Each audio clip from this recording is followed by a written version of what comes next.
İmralı'ya bir heyet gönderilmesi konusu geçmişte de gündeme geldi. Bu Türkiye'nin mevcut yasal düzenlemeleri içerisinde mümkün olan bir uygulamadır. Eğer meclis ve siyasi partiler bu konuda mutabakata varırsa yasal çerçevede böyle bir görüşme yapılabilir. İmralı bir ceza ve infaz kurumudur. Daha önce de milletvekilleri oraya da görüşmeler yapmıştır. Bu olağanüstü bir durum değil, yasal sistemin doğal bir parçasıdır diyor. Buradan başlayalım istersen. Evet, evet. Yani bu diğer demeçlerin yanında düşük düzeyli bir demeç. Çünkü meseleyi mahpushanede olan bir örgütün başkalarıyla görüşmesinin normal olduğunu söylüyor. Evet. Mesela diyelim ki yolsuzluktan tutuklanmış bir adam var. Yani zavallı bir kader kurbanı hapiste yatıyor. Onun görüşmecisi ne konuşur ondan sence? Der ki çamaşıra ihtiyacın var mı? Ne istiyorsun? Sana ne getirebiliriz? Çoluğun çocuğun da iyidir. Evinde de mesele yoktur falan. Bunları konuşur değil mi? Bunları konuşur. Yani sıradan bir tutukluyla ya da herhangi bir hükümlüyle onun görüşmecisinin konuşması başka şeydir. Memleketin en temel meselesi olan barış ve demokrasi meselelerini konuşmak başka şeydir. Şimdi yani meclis başkanı durumu hafifletmiş. Bunu bir kere söyleyerek geçelim. Diğerlerine gelince bugüne kadar şöyle bir bulanık durum vardı. Mesela sanki devletin isimleri belli olmayan bir takım kadrolarıyla Başkan APO arasında bir müzakere var. Bu müzakerede devletin ve Başkan APO'nun pozisyonunu destekleyen bir de Bahçeli var. Durum böyle görünüyordu. Sarayın ise ne yapacağı tam belli olmamıştı. Şimdi verilen bu demeçlerle birlikte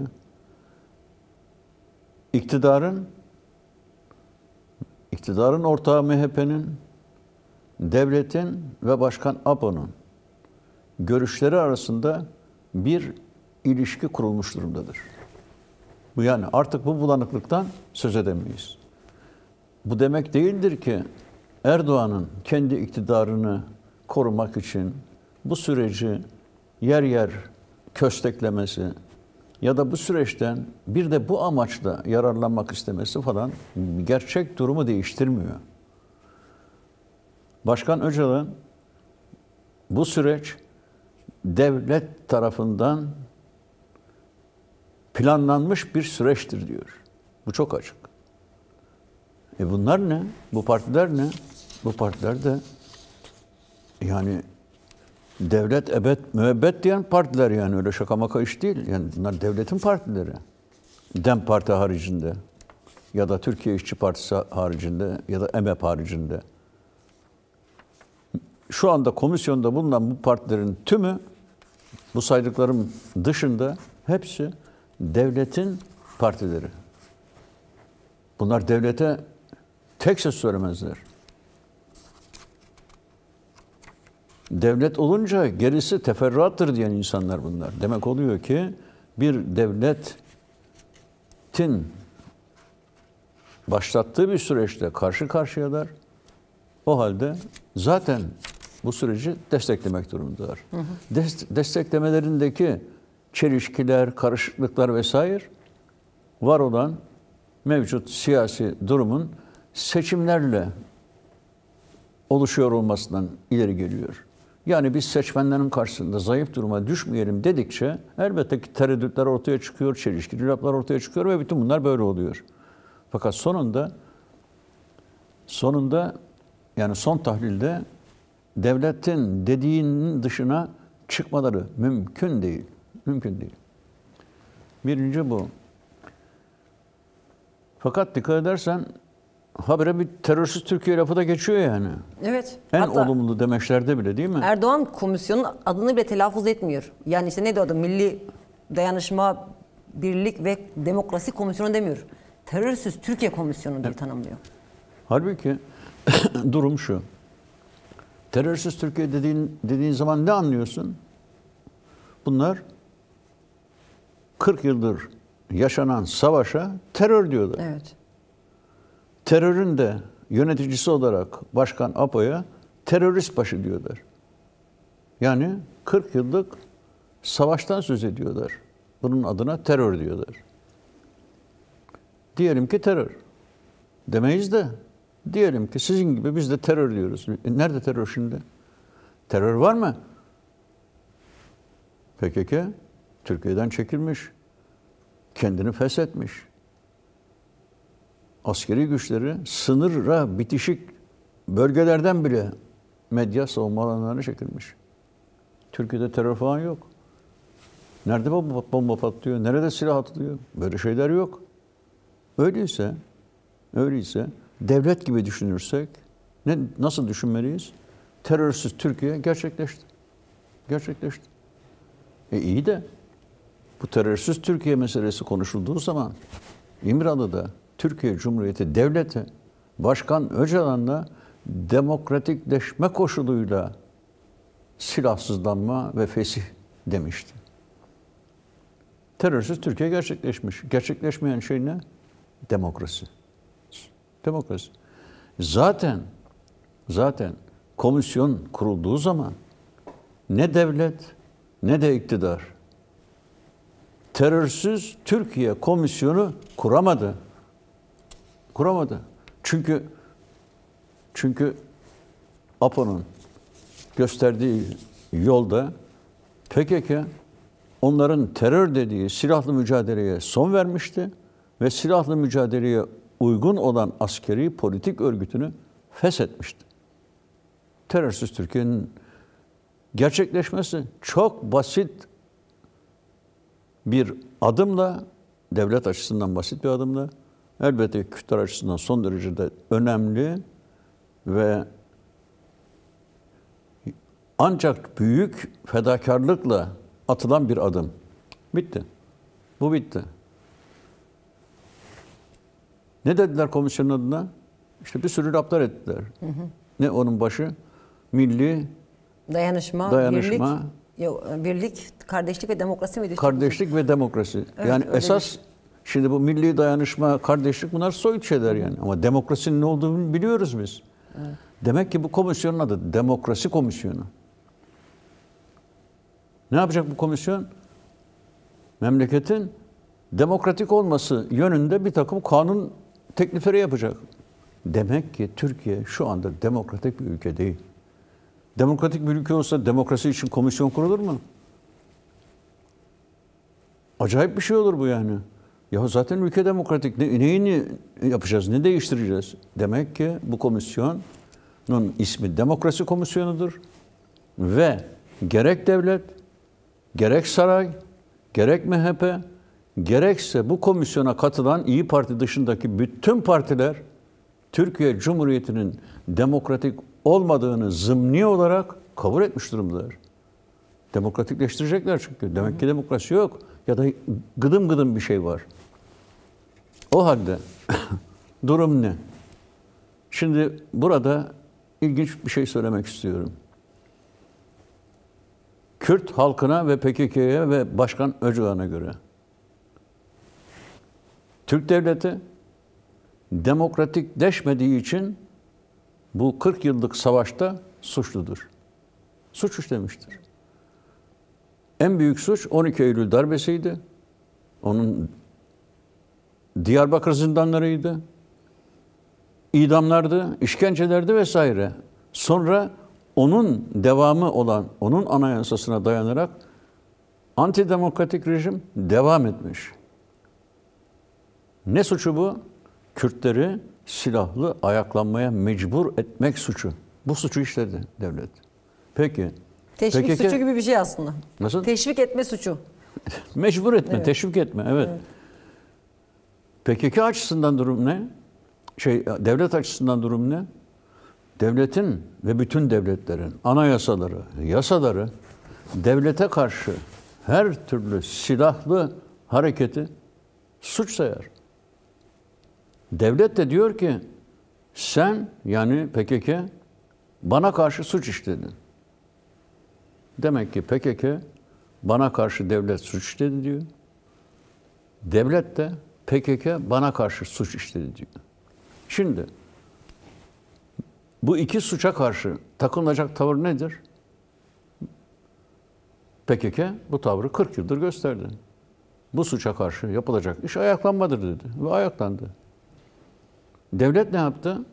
Devlet de anayasaya rağmen böyle bir silahla ayaklanma suçtur dedi ve o nedenle PKK'ya karşı savaş açtı. Ne oldu sonra? Birbirini suçlu ilan eden iki taraf amaçlarına ulaşamadı. Ulaşsaydı zaten sorun çözülürdü. PKK suçluyu ortadan kaldırsaydı Kürt sorunu çözülürdü. Mesela kalmazdı. Ne komisyon kurardı ne bir şey. Ya da devlet PKK'yı yok etseydi zaten komisyon kurmaya gerek kalmazdı. Neden komisyon kuruldu? Çünkü iki taraf bir diğerini yok etme gibi bir amaca ulaşamadı. O zaman demek ki birbirlerini kendilerine karşı suç işlemiş olarak gören taraflar şimdi masada barışma yoluna girdiler. Evet. O zaman ne PKK suç işleyen bu devletin adamlarını, iktidarın başındakileri cezalandıralım, hapse atalım diyor. Böyle bir talebi olmuyor. Onunla müzakere ediyor. O zaman devletin de PKK'lileri eli silaha değmişse cezalandırırım. Örgütün liderini de hapse tutarım deme hakkı yoktur. Yoktur. Sen bu hakkın var olduğunu söylersen karşı tarafta senin suçtan dolayı hapse girmen gerektiğini söyler. O halde burada İmralı'ya bir heyet gitsin mi, gitmesin mi tartışması komik bir tartışmadır. Aslında Başkan Öcalan'ın özgür bir şekilde parlamentoya gelmesi esastır. Fakat sonuçta biz bir müzakere süreci içindeyiz Türkiye olarak. Müzakere ne demek? Bir günlük bir toplantıda karar almak demek değil. Tezleri ortaya koymak, tartışmak, tartışırken birbirini suçlamak, bu çözüm sürecinden tarafların kendi lehlerine sonuç almaları için adımlar atması, bütün bunlar olacaktır. Süreç devam ediyor. Burada en menfi rolü iktidar oynuyor. Çünkü iktidar diyor ki bunun sonunda demokratikleşme olursa ben nasıl ayakta kalırım? Ama devletin iradesi besbelli ki bu müzakere sonucunda mutlaka bir anlaşmaya varılmalıdır. Elbette ki Kürtler daha az kazanmalıdır. Devlet daha çok kazanmalıdır. Elbette o da böyle söylüyor. Kürt halkı ne diyor? Biz bu müzakerenin sonucunda eşit olarak kazanmalıyız. Burada Kürtlerin tutumu demokratiktir. Diğerlerinin tutumu pragmatiktir. Daha çok kazanalım. Öyle işler yapalım, sıkıştıralım. Başkan Apo'yu daha büyük adımlar atmaya kışkırtalım ya da mecbur etmeye çalışalım. Buna benzer işler sürüp gidiyor. O halde burada bir süreç olduğunu unutmamak lazım. Ve sürecin herhangi bir aşamasında olumsuz ve olumlu gelişmeleri dikkatle izlemek gerekir. Ne çok iyi, iyi işler olacak demek lazım. Ne de bu müzakereden bir şey çıkmaz demek lazım. Esasında. Ama biraz CHP'nin buradaki durumunu konuşalım. Yani kaygılı mı? İşte dedik ya karamsar mı gerçekten yoksa bir bütün olarak CHP ele aldığımız zaman? Çok güzel. Başkanım bu tahlili büyük bir önem taşıyor. Çünkü o görüyor ki bu çözüm sürecinin önünde ciddi engeller var. Bu engelleri bilinçli olarak abartmıyor.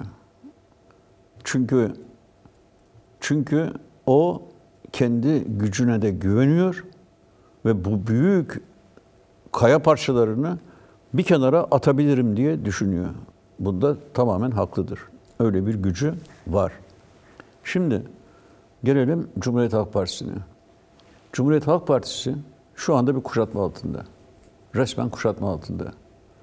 İçeride de bu kuşatmanın 5. kolları var.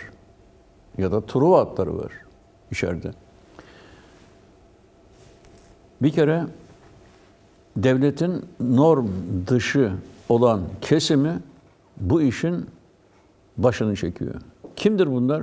Ben bunları ismen bilmiyorum. Ama onların politik alandaki temsilcilerini görüyoruz. İyi Parti, Zafer Partisi. Hatta yavaş yavaş Erbakan da oraya doğru. Oğul Erbakan, JR Erbakan.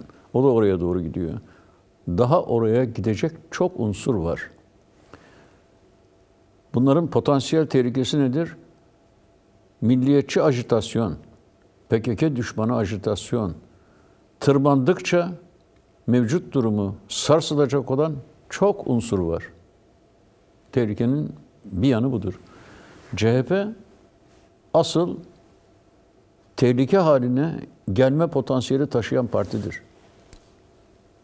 Çünkü bu parti sonuçta devletin kurucu partisidir. Yıllardan beri milliyetçi temelde kadroları eğitmiş olan bir partidir. Fakat şimdiki yönetim, başkanın söylediği gibi iyi niyet gösteren, mesela mitinglerde böyle aşırı milliyetçi sloganlara yer vermeyen bir tutum izliyor. Özgür Özel ve arkadaşları. Ve bunlar genellikle mitinglerde Kürt demokratları diyerek Kürt halkına da sesleniyor. Hatta son mitinglerinden bir tanesinde DEM Parti'yi açık bir şekilde savunmuştur ve komisyonun öneminden bahsetmiştir. Fakat ortada somut, kesin, iki anlama gelmeyen bir tutum henüz formüle edilmiş değildir. Neden? Çünkü bunun karşısında CHP'de müthiş bir karşı çıkış var. Kılıçdaroğlu fraksiyonu. Ya adam, o Tekin denilen adam hala İstanbul İl Başkanlığı'nın CHP'nin kayyumu durumunda ya. Ya bunu kim yapıyor? Bunu besbelli ki devlet yapıyor. Neden? Çünkü gittikçe görüyor ki bu devlet unsurları, devlet için şart olan, geri dönüşü olmayan bu süreç, eğer CHP geri adım atarsa büyük bir engel teşkil edecek. Birleştiği zaman diğer milliyetçilerle toplumun yarıdan fazlasını etkileyen bir güç olarak çözüm sürecinin karşısına çıkacak. İşte bu en büyük tehlikedir. En büyük tehlikedir. Zafer Partisi kendi kendine bir numara yapamaz. İyi Parti. Fasarya'da. Ama bunların toplamı Kılıçdaroğlu ekibi, içerideki dışarıdaki ya Sözcü Gazetesi, Sözcü Televizyonu, bıraktım onları. Ya Halk TV'nin bile içine Zafer Partisi'nin genel başkan yardımcısını konuk olarak alıyorlar. Adam ağzına gelenini söylüyor. Demirtaş'ın çıkması mı? Ne demek diyor? Şu kadar insanın katilini burada gözümüzün içine bakarak savunuyorsunuz. Biz buna tahammül nasıl edeceğiz diyor adam, yani böyle konuşuyor. Ve diğerlerinin sesi çıkmıyor. Tuğba, başlarını öne eğip duruyorlar. Ve dikkat et, hem Zafer Partisi hem İyi Parti şu anda Cumhuriyet Halk Partililerden daha fazla Atatürkçü sloganlar ortaya atıyorlar. Evet. Bunların hepsinin amacı CHP tabanını etkilemektir ve çözüm sürecinin karşısına çıkartmaktır. Şimdi eğer CHP, Başkan Apo'nun dediği gibi oyuna gelirse, oyuna gelmeyin diyor ya, evet, oyuna gelirse ne olur biliyor musun? Şu anda yürüyen soruşturmalar mahkeme aşamasında bir anda hüküm haline gelebilir. Mahkum olurlar. Ne demektir mahkum olmak ve hangi gerekçeyle? Suç örgütü gerekçesiyle İmamoğlu ne diye suçlanıyor? Suç örgütünün lideri olarak suçlanıyor. Bunlar 3-5 kişi değil. Bunlar Cumhuriyet Halk Partisi'nde şu anda yönetimde olan gücün ta kendisidir. Sen şimdi mahkemelerde bu gücü, CHP'nin yönetici kitlesini, örgütünü, illerini, ilçelerini kapsayan, dallı budaklı, hatta Erdoğan'ın tabiriyle ahtapot biçimindeki bir suç örgütünden söz ediyor ve bunu mahkeme kararıyla ortaya koyduğun anda ne olur? Anayasa Mahkemesi bir celsede Cumhuriyet Halk Partisi'ni kapatır. Suç örgütü. Hüküm giymiş. Daha ne olsun? Kapatır. Bundan kurtulabilmesi için Cumhuriyet Halk Partisi'nin mitingler falan hiçbir işe yaramaz. Parti kapatıldıktan sonra yapılacak mitingler hiçbir şekilde amacına ulaşamaz. Çünkü Cumhuriyet Halk Partisi'nin tabanı öyle devlete karşı illegaliteye geçecek. Şiddete başvuracak. Böyle bir kitle değil. Gezi Parkı direnişinde bile devrimciler var olduğu halde devlet öyle bir yüklendi ki bunların üzerine darmadağın ettiler ortalığı. İnsanları tutukladılar. Yani bir sürü insan, Demirtaş da dahil, diğerleri, bütün insanlar Kavada falan bu gibi gürültülü patırtılı bastırmalardan sonra içeride bulunuyor. CHP kendini nasıl savunacak? Savunamaz. Kapatıldığı gün hepsinin dokunulmazlığı kalkar. Dolayısıyla bu badireden çıkışın yolu çok açıktır. Cumhuriyet Halk Partisi açık seçik bir tutumla bu komisyonda en önemli rolü oynamalıdır. Evet. Kimse karşı çıkamaz ona. O zaman ülkemizin en güçlü, en kitlesel Kürt halkını yanında görecektir. Bundan koptuğu gün hem Cumhuriyet Halk Partisi yalnızlaşır ve tasfiye olur, hem de DEM Partisi tek başına MHP ve AKP ile karşı karşıya yalnızlaşmış olur. Böylece çözüm süreci elbette bitmez. Çünkü bu bir devlet stratejisi. Yani burada devletin ulaşmak istediği amaç Kürt sorununu çözmek falan değil elbette. PKK'nın yürütmüş olduğu savaşı sona erdirmek ve bir daha bu savaşın tekrar etmemesi için gereken bütün önlemleri almak devletin stratejik hedefidir. Başkan Apo'nun devletle yaptığı müzakerede bu hedefe eklediği demokratikleşmedir, eşit yurttaşlıktır, demokratik entegrasyondur vesaire. Ama CHP devre dışında kalırsa, engel haline gelip bu sürece engel olursa, yani devletin bu sürecine engel olursa tasfiye olur. O tasfiye olunca DEM Parti yalnızlaşır ve böylece çözüm süreci kısır bir PKK'nın silahsızlanması sürecine döner. Ve demokrasisi olmayan barış garanti altına alınamaz. Demokrasisi olmayan böyle bir barış çözümü ne Türk halkının ne Kürt halkının işine yaramaz. Öyleyse Özgür Özel grubunun bugün yapması gereken şey, burada da teker teker açıkladığımız o söylem düzeyindeki olumlu demeçler var ya, o demeçlerin hayata üstünde bir tutum almasıyla sağlanır. Evet. O zaman senin çok yanında büyük bir dostun var, Kürt halkı. Aynı zamanda devletin de süreciyle paralel olduğun için dayanacağın bir meşruiyet var. Hiç kimse seni kapatmaya teşebbüs bile edemez.